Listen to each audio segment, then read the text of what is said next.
Hey everyone, today I'm going to show you how to easily renew your car registration or Mulkiya in the UAE.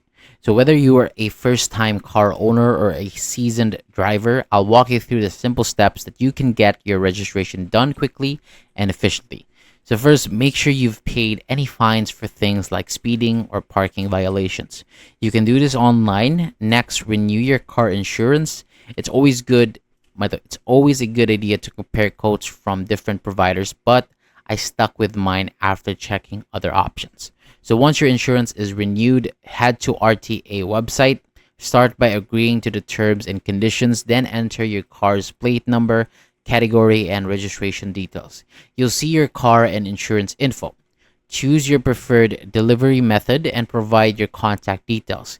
After that, you'll be sent an OTP to confirm your details.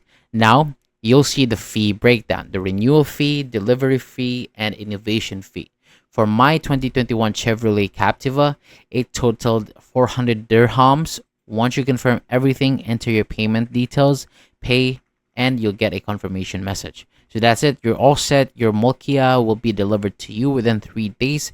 Thank you so much for watching. For more videos like this, hit the subscribe button below, and I'll see you on the next one.